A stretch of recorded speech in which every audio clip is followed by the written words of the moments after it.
Ah,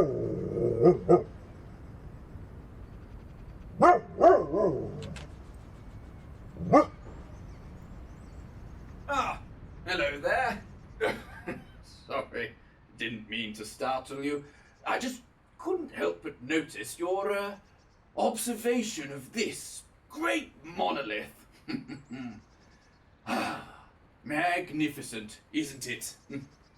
A reminder of all the warriors who sacrificed their lives for the good of their country. Their names forever immortalized in stone. Great heroes of old. Lucky bastards. Oh, I'm so sorry, I've forgotten my manners. What's your name, friend? Ah, well, it's good to meet you. You know, I was once, what? Oh, who am I? Well, I guess you could call me a stray? A ghost of the past, still walking down these lonesome roads. One of the lucky few, as they say. Truth is, I'm a nobody. But that wasn't always the case, you know. Can you believe that I was once one of these warriors? Yes, I fought for my country, and did them proud, if I do say so myself. Oh, but I'm sure you don't want to hear the ramblings of an old war veteran. Or perhaps you would like to hear my tale? Well, I'll tell you what. If you want a little bit more about this tale, then I'll meet you outside of the Guild Hall. Do you know where that is? Now, it's just over there. You can see the clock tower from here. Find a good spot, and I'll meet you there.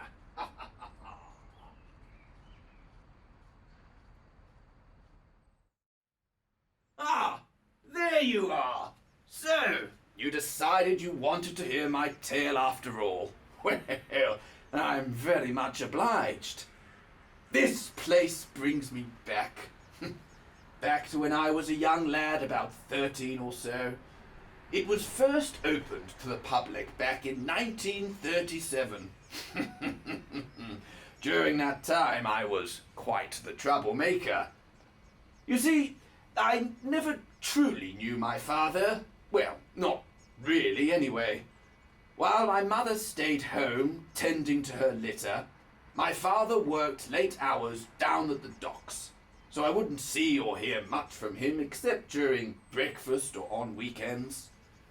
Naturally, without my old man being available to whoop me into shape, I became bent out of it. I consistently got into brawls with the other boys at my school, which gave me quite a notorious reputation. As you can probably tell, school wasn't for me. I guess you could say I was a bit of a brute in those days.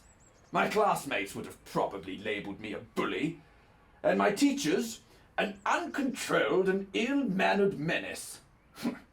Of course, there's no place for aggressive delinquents in a place of learning, and eventually I'd have one fight too many and was asked to leave the premises for good. So, I'd reunite with my old man down at the docks and began my new life, loading and unloading cargo, day or night, rain or shine, 5 days a week. Those are some of my fondest memories. It was hard work and we were only paid pennies, but it was a lot better than sitting in a dull old classroom every day. Sitting in the sunshine, smelling the fresh air, and listening to the water crash on the shoreline. It was like something out of a dream from which I didn't want to wake up. But eventually, you do wake up. Isn't that right? Well, I had my rude awakening 2 weeks prior to my 16th birthday, when the German troops marched into Poland on September of 1939 to kick off the Second World War. Britain and her allies sent troops to reinforce the Western Front, to repel the enemy attackers, and, well, As I'm sure you're aware, we lost the battle in France, didn't we? Allied troops were pushed back to the beaches of Dunkirk, where men, like my father, sailed out to get them back. But not all heroes' names are inscribed in stone, and not all soldiers get to come back from war. My old man volunteered for the rescue mission, but he didn't return from the beaches. And once again, I was without my father. When the troops came back from Dunkirk, they had brought with them the full might of the Führer.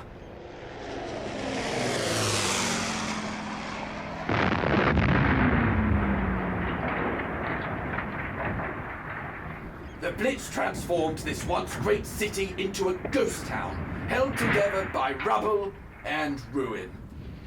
Great Britain! Ha! Wasn't very great at the time, I'll tell you that.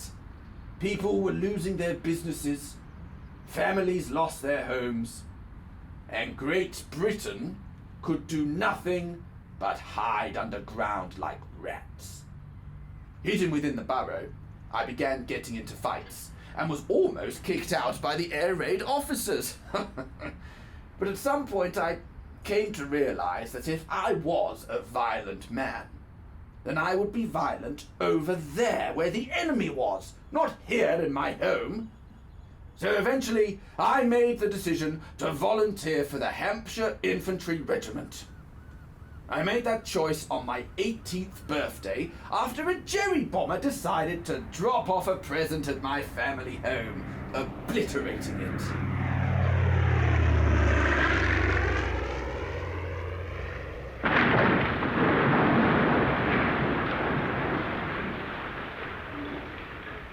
My family, thank God, made it safely to one of the shelters. But our livelihood, our memories, our home, everything was now gone. We were now confined to our underground sanctuary, hiding from the storm and whimpering in fear to the sounds of destruction from above. At that moment, I knew I needed to protect them. Like my father and grandfather before me, I too would have to serve my country, fight in the fields of no man's land, and if so, sacrifice all I have so that evil would not prevail. And so, I became a dog of the military, following orders down to the letter. If I was told to sit, I would sit. And if they told me to roll over, I'd roll over. And like a good soldier, I would wait to be given the order and released from my leash. Our Commander-in-Chief, Mr. Winston Churchill, was using the Guildhall as a high-level military conference during spring and summer in anticipation of the invasion of Normandy. And finally, in June of 1944, British allies and Yankees alike gathered at the dock in preparation for the day of reckoning, Operation Overlord. D-Day. Oh, my, would you look at the time? Seems I've rambled for quite a bit, so I should stretch these old legs, walk the dog and all that. Now, we could continue this next part somewhere like the Bargate. Do you know where that is? It's just in the town centre. It's a big castle gate, so you shouldn't miss it. I'll see you there.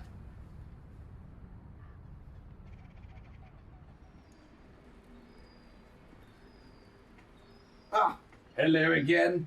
Enjoyed the walk? Yes, it's always good to take a stroll and stretch those old legs of mine. So, are you ready for this next part? Good. Now, where was I? Ah, yes. D-Day.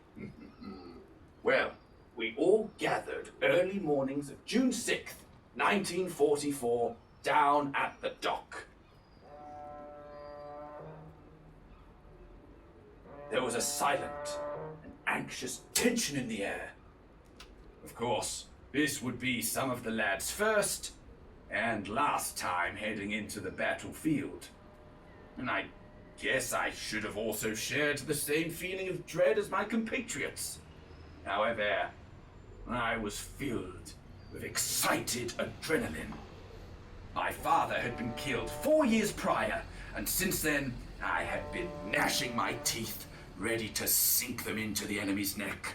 And now was my opportunity to release the dog within. The journey was long, and many of the men didn't have the stomach for crossing the sea. When our ships finally anchored, the feeling of adrenaline kicked in once more. We were stuffed into our metal kennels and set out to begin the attack. I was a private of the 1st Battalion Hampshire Regiment, landing on Sector Jig, Gold Beach, 725. Our objective was to link up with the Allied divisions landing at Juneau and Omaha, and on the way we were to capture the town of Bayeux and cut off the road to Caen so the enemies couldn't reinforce their troops. Although we didn't have it as rough as the Omaha Yankees, we still saw our fair share of bloodshed. I was part of the first wave to land on the beach, and we immediately came under fire from the German mounted machine gun. It tore through my regiment, and the sand beneath my feet was soaked with their blood. The seaside wind was deafened by the howls of our soldiers and the cracking of gunfire. It was a slaughter. The fresh air was poisoned with the smell of smoke, iron, and death. The tanks that were meant to support us were delayed, and so we had to get to a safer area while we waited for reinforcements. As the closest regiment to the strongpoint at Le Hamel, we pushed up as far as we could, fighting furiously to get off the beach. Our tank support finally arrived at 8, and we were able to capture strongpoint WN36. We tried to push on, but were forced to fall back from the attack after taking fire from strongpoint WN37. We had to wait for the arrival of the 82nd Assault Squadron to give us support as we pushed into the French seaside town. Once the 82nd arrived, we began to have better success in the town, but many German troops took up residence in the fortified houses of Le Hamel. One by one, we had to track down and put down the enemy troops who were hiding within the deserted ruins. I remember entering one of those houses. There were chunks of the wall that had been blown out from the naval bombardment an hour before our landing. However, even in its ruined state, just like this here gate, you could still tell that once it would have looked magnificent. I slowly made my way through the fortress, clearing out each room on the bottom floor, before making my way up the old wooden stairs. Upon reaching the top, I was greeted by what appeared to be an office space, complete with a table and chairs. Placed on the table was a ceramic ashtray. Well, I saw an opportunity to have a sit down and a smoke before heading back to my regiment. I placed my rifle next to the tray and perched myself on one of the chairs. Pulling out a Camel from my pack, I was just about to light it when I noticed that inside the ashtray was the butt of a German Sturm cigarette with smoke still rising from where it was chipped out. It must have been discarded recently, probably just before I had arrived. And then it finally hit me. This house was not deserted. I quickly rose from my seat, grabbed my rifle, and placed the stock against my shoulder. I turned towards the door and gave a glance into the hallway. No one was there, and I saw that there was another staircase leading up into an attic space. If I left then, and I doubt the next events would have unfolded. But then I was given an order to clear out this house, and good soldiers follow orders. I felt it again at that moment, the rush of adrenaline before you get into a fight. My hands were shaking in anticipation as I realized that just above my head was an enemy soldier, and I would have to be the one to put them down. I raised my rifle and slowly creaked my way up the stairs. They say that all is fair in love and war, that you must kill or be killed. Isn't that right? I slowly began to make my way up the stairs when a hesitant voice called out, "Wer ist das?" I didn't reply, and the voice repeated, "Wer ist das?" Still, I gave no answer, and for a moment there was silence.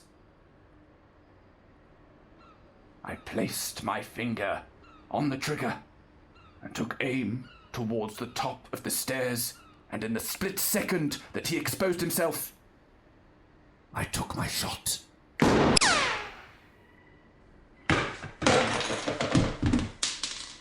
I stood over his lifeless body. He was laid face down on the steps, blood oozing from his neck. Upon turning him over, it became clear that he was a younger man, tall and thin, with dark blue eyes that told the story of someone who was scared and tired. Like me, he too was dragged into this war, probably hoping to serve his country for the greater good. Now, he wouldn't be coming home, thanks to me. That was the first time I killed someone. You never forget your first. Not when you do something like that to them. I couldn't forget if I tried.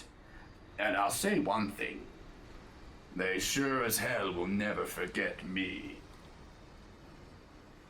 I returned to the office space, picked up the camel I left in the ashtray, and then lit it before returning to my regiment.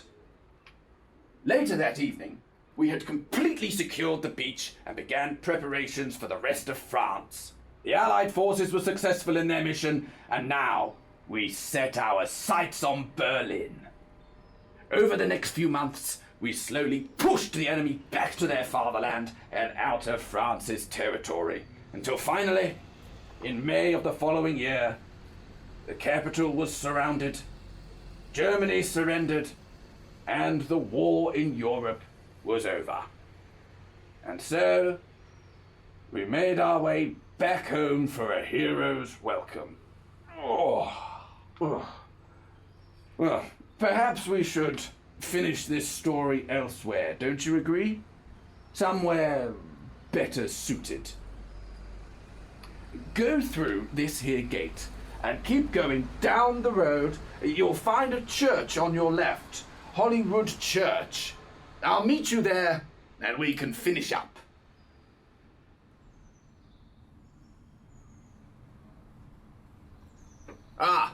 So here we are. The final chapter in this old dog story. This church was once a proud monument to God, and now it bears the scars and damage of war. Something that I too share. You see, you never truly know how much damage you put your body and mind through until it's too late. But not all heroes' names are inscribed in stone, and not all soldiers get to come back from war. In actuality, I don't think anyone truly comes back from war. Or at least I didn't anyway.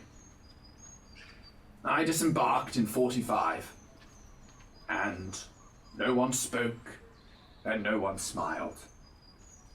No one cheered, and no one cried. There was no hero's welcome. Not enough heroes made it back to be welcomed. only killers and those who were killed. Only those violent enough to make it home. Only men like me. And what do you do with men like me?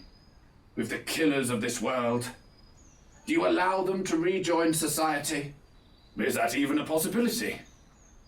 Well, perhaps for some, but not for men like me. Not for the hounds of war like me. No. Dogs like that should be put down. But I wasn't put down. No. Instead, I was abandoned. I was given my money and sent on my merry way to try and make sense of this world, which had now become senseless. For a while, I thought I could have made it in this world, but there's no place in it for men like me, violent men like me. It's just not right. Sometimes I wonder if God is truly there. If he looks down at his creations and sees what they're doing. And I wonder what he thinks about all of it.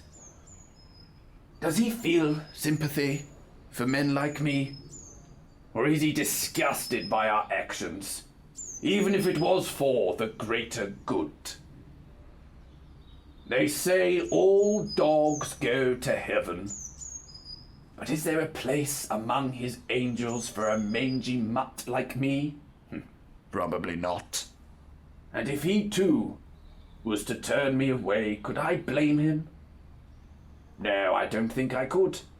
The fact of the matter is that no matter how you word it, I was a bad boy, a vicious hound, a cold-blooded killer. And you can't teach an old dog new tricks. Not this one, anyway. And so, I will keep wandering these old roads, and I will tell my story to anyone who will listen. To anyone like you. And so, I thank you for taking this old dog for a walk and hearing his tale. And the next time you think of the great warriors of old, perhaps you will think of me. Now, it's time I got going. I'm sure you have more important matters to attend to.